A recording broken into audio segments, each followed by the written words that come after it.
Bismillahir Rahmanir Rahim. Alhamdulillah wassalatu wassalamu ala rasulillah wa ala alihi wa sahbihi wa mawalah, amma ba'd. Ndugu zangu katika iman, tukiwa tunaendelea na ujumbe wetu aweje Muislam katika mwezi wa Ramadhani. Nilieleza katika kipindi kilichopita kwamba kuidiriki Ramadhani ni neema, na wallahi ni neema kubwa. Sasa neema hii tunaitumia vipi? Vipi awe Muislam katika Ramadhani? Katika kikao chetu cha leo insha Allah nataka nitaje baadhi ya mambo ambayo kama utayazingatia utanufaika na masiku haya machache, kama alivyoita Allah subhanahu wa ta'ala, ayyaman ma'dudat, ni masiku machache ya kuhesabika. Sasa vipi tunufaike nayo? Katika mambo ambayo tuyazingatie, ihdhar kullal hadhar min alghibati wannamimati walfushi wa qawli zuri wal amali bih. Ili unufaike na Ramadhan, jiweke mbali na utesi, kusengenya, kusema uongo, maneno ya hovyo, matendo ya hovyo. Jiweke mbali na hayo, kwa maana yachunge maungo yako. Ihfadh jawarihaka, ili saumu yako iwe ni ya sawa sawa, yenye natija, yenye kukubaliwa. Basi hifadhi na uvilinde viungo vyako amma harrama Allah, an jamii ma harrama Allah. Jiweke mbali na yote aliyokuwa haramishia Allah subhanahu wa ta'ala, utanufaika na Ramadhan.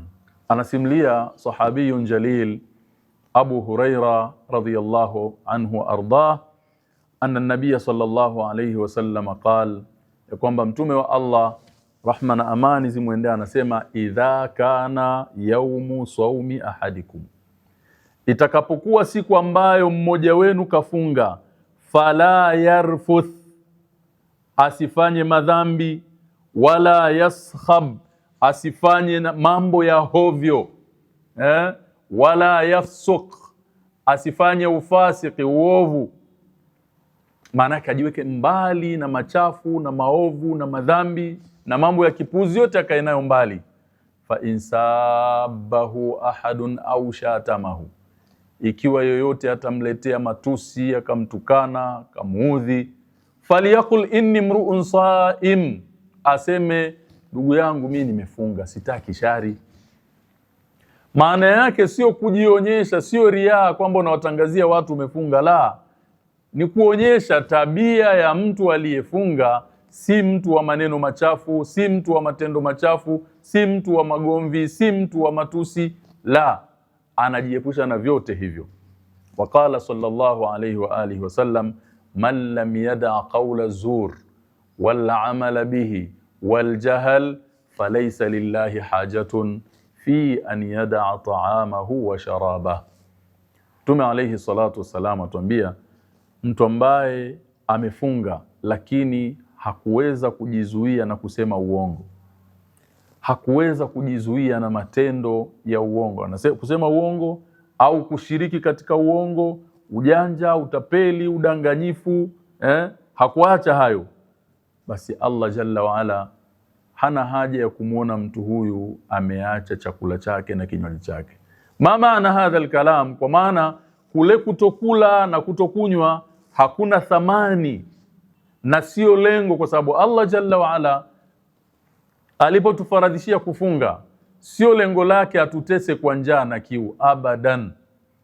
Kuna maana ya ndani sana, tazkiyatun nafs, kuitakasa nafsi, kuiweka katika level iliyokuwa bora, iliyokuwa nzuri, ya hofu, ya takwa, ya khashia, ya kumwogopa Allah subhanahu wa ta'ala. Kwa hiyo ili saumu yako iweze kuwa ya sawa sawa, basi jiepushe na hayo. Na yako matendo mengi ambayo unaweza kuyafanya ndani ya muda mchache yakaongeza thamani na tija ya saumu yako. Kwa sababu ndugu zangu katika imani, katika mambo yasiyofichikana, wengi miongoni mwetu tunafunga, lakini imekuwa funga sisi ni ile tu kwamba umeshinda na njaa na kiu, hujala, hujanywa. Lakini kuna muda mwingi sana unapotea, tungeliweza kufanya mambo mengi yanayoongeza thamani ya saumu zetu. Sasa nitaashiria baadhi ya mambo ambayo anaweza mtu kuyafanya ndani ya muda mfupi, hayagharimu gharama kubwa, lakini yakaongeza kiwango cha thamani ya saumu yake. Moja, wakati umefunga ukiwa ndani ya saumu, alaika bil ikthari minas sadaqa fi Ramadhan. Ilazimishe nafsi yako kukithirisha kunyosha mkono, kwa maana kunyosha mkono si kuomba, mkono wa kutoa, kwa sababu Mtume anasema aliyadul ulya khairun min alyadi sufla, mkono wa juu ni bora kuliko mkono wa chini. Mkono wa juu ni ule unaotoa, mkono wa chini ni ule unaopokea. Jalia mkono wako uwe ni mkono bora, sio mkono ule wa kupokea. Kwa hiyo jitahidi ndani ya mwezi wa Ramadhan uwe una fursa ya kutoa, ikiwezekana kila siku. Inawezekana? Naam, inawezekana. Kwa sababu kadhia sio ni kikubwa kiasi gani. Yani wakati mwingine baadhi yetu tunajitoa, unaona mimi sio katika watu wenye uwezo wa kutoa, mimi nina uwezo mimi ni wa kupewa. Hapana. Tazama Mtume sallallahu alaihi wa alihi wasallam, na hii itakuja alipozungumzia habari ya ufuturishaji. Inaonyesha dhahiri shahiri kwamba sote tunaweza kufuturisha, kwa sababu tende ya shilingi 500 haikushindi kuinunua ukamkusudia mtu umfuturishe. Unajua kadiri unavyokuwa na himma ya juu, kadiri unavyokuwa unajua thamani ya kuwekeza, ndio kadiri utakavyokuwa unajibidisha, ndio kadiri utaziona fursa ziko nyingi mbele yako, ndio kadiri njia za kheri utaziona. Kwa hiyo pupia ndugu yangu kutoa sadaka sana katika mwezi wa Ramadhani, hata kama ni 500, hata kama ni buku.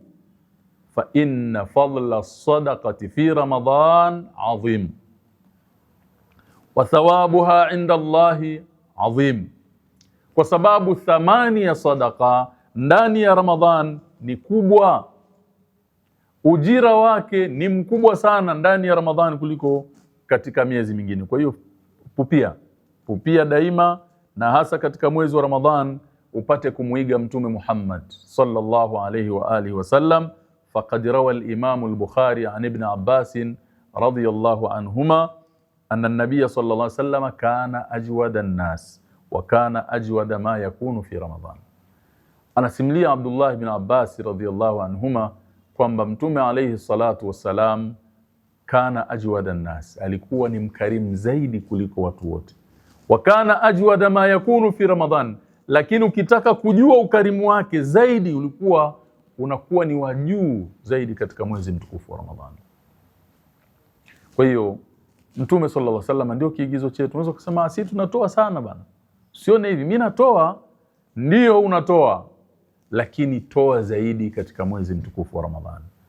Wako watu wengi tunaona wanatembea wakiombaomba, japokuwa pia wengine wamefanya kuomba ndio kazi zao, na jambo hili ni baya sana. Mtume sallallahu alaihi wasallam anasema hatoacha mtu kuwa anaomba ananyosha watu nisaidie mpaka atakuja mbele ya Allah nyama za uso zimelika, hana kabisa usoni. Subhanallah. Na hii ni adhabu mbaya sana, ni ishara mbaya sana. Kwa hiyo watu ambao itakuwa nyama zao za uso zimelika, hazipo, ni dalili ya kwamba hao walikuwa ni ombaomba. Usiombe ila katika mazingira ambayo ni magumu, wewe ni muhitaji, hauna namna nyingine. Kwa hiyo mwezi wa Ramadhan ni mwezi ambao tuwe ni wakarimu, iktidaan bi rasulina sallallahu alaihi wasallam, ikiwa ni sehemu ya kumuiga bwana Mtume Muhammad sallallahu alaihi wa alihi wasallam. Na katika swala hili la utoaji au katika matendo ambayo unaweza ukayafanya yakaongeza thamani ya saumu yako, alaika bitaftiri saimin, weka mpango mkakati wa kufuturisha waliofunga. Kufuturisha sio lazima uandae vyakula vingi nyumbani kwako waite watu, kalla. Sikiliza Mtume sallallahu alaihi wasallam anasema, man fattara saiman kana lahu mithlu ajrihi, mwenye kumfuturisha aliyefunga anapata mithili ya ujira wake. Allahu akbar. Unaonaje ndugu yangu Muislamu, ukafanya utafiti ukajua familia fulani ni wahitaji, ukasema hawa sasa ni wa kwangu, hii kheri ni yangu, ukawa unawapelekea chakula ili uweze kushare nao ujira wa saumu. Allah anakulipa ujira wa saumu yako, na ujira wa saumu ya kila uliyemfuturisha, na hapungukiwi. Lakini haya mambo hawayawezi ila watu ambao ni mahdhudhin, watu ambao ni wenye himma alia, himma za juu, watu wenye malengo ya juu. Wa illa utaona hii kazi siwa ya kina fulani ndio wanafuturishaga. Hatimaye tunakuwa ni watu wa kukimbizana naftari, kupanga foleni. Subhanallah. Wakati mwingine unamtazama mtu anapanga foleni, anadhalilika, ana uwezo wa kununua tende, lakini anapanga foleni kuomba tende. Tende anakuja kupewa pakiti moja ambayo iko ndani ya uwezo wake kuinunua. Hii ni nini? Ni matokeo ya kuizoesha nafsi udhalili wa kuomba. Ndugu zangu, kuomba ni udhalili. Ni udhalili, isipokuwa mtu ambaye hapana budi, lakini pia na jamii ya wale ambao Allah Jalla waala amewanyanyua akawapa nafasi, wawasaidie ndugu zao waepukane na huu udhalili wa kuomba. Sio lazima mtu akuombe ndio umpe. Hali zetu zinajulikana. Mtazame mtu kisha kuwa umegundua kabisa ni muhitaji, usisubiri haje kukuomba.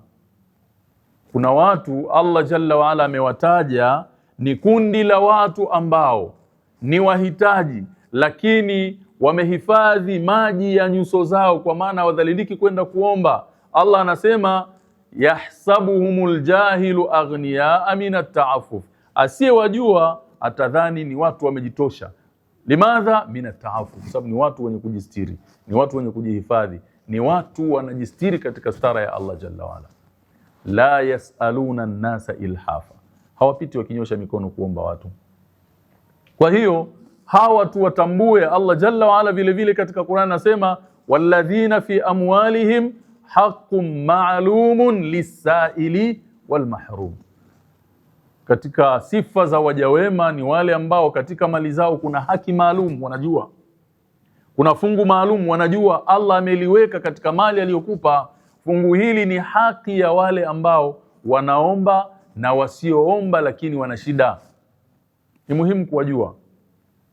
Na wallahi ina raha kubwa sana hata kwenye nafsi yako ukachukua sadaka yako ukamfuata mtu haja kuomba ukampelekea. Ina thamani kubwa sana.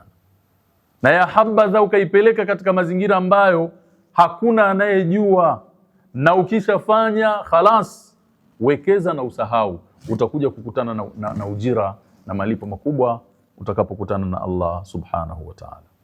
Kwa hiyo pia kufuturisha, ili swala la kufuturisha kila mmoja wetu anaweza. Mtume SAW anasema mwenye kumfuturisha aliyefunga anapata ujira mithili ya ujira wake bila yeye huyu mfungaji kupungukiwa chochote. Fursa nyingine ya mambo unaweza kuyafanya yakaongeza thamani yako katika Ramadhan, silatul rahim, kuunga udugu. Kuunga udugu, ndugu zako wa karibu ambao pengine umewahama miezi 11, sasa imeingia Ramadhan, waweke karibu. Na hasa wale ambao bainaka wa bainahum khilaf. Naam, wale ambao baina yako wewe na wao kuna tofauti ndogo ndogo zimepita, mmekwazana. Ramadhani imekuja iwe ni fursa ya tajdid al-iman, kujaddid na kurenew imani zetu. Sasa miongoni mwa njia ni pamoja na kurejesha mahusiano yaliyovunjika.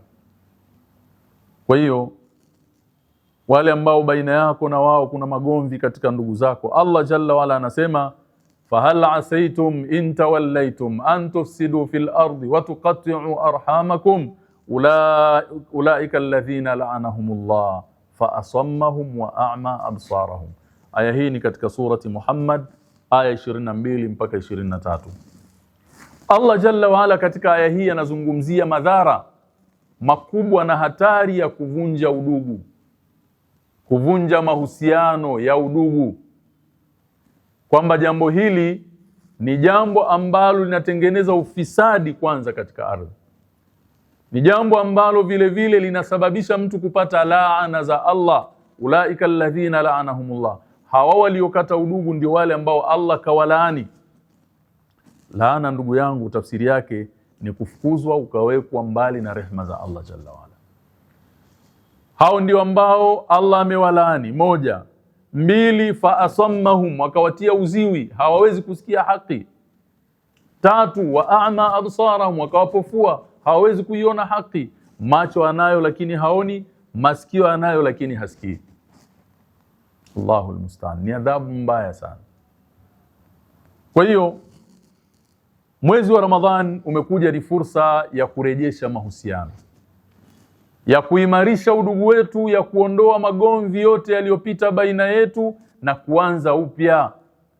Kama ambavyo tunambembeleza Allah Jalla wa Ala atusamehe makosa yetu, aturehemu pale tulipokuwa tumekosea, kadhalika na sisi tuyarenew na kuyahuisha mahusiano yetu yaliyokuwa yameharibika. Kwa hiyo mwezi wa Ramadhan fursatun dhahabiyyan litajmi' alqulub, ni fursa ya kipekee ya kuzikusanya nyoyo, kuziweka pamoja.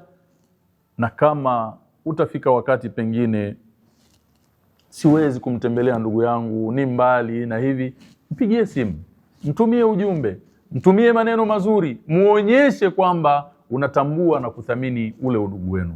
Haya ni mambo tukiyafanya katika Ramadhan yataongeza fursa au yataongeza thamani ya kiwango cha saumu zetu. Namuomba Allah Jalla wa Ala bimannihi wa karamihi atunufaishe na haya tunayoyasikia, lakini pia atutakabalie ibada zetu za funga na ibada nyingine ambazo tunazifanya ndani ya mwezi huu mtukufu wa Ramadhan, na atusamehe makosa yetu. Ramadhani ikimalizika tuwe ni watu wengine kabisa, na tuwe ni watu ambao tunakwenda kuanza upya. Wabillahi tawfiq, wassalamu alaikum wa rahmatullahi wa barakatuh.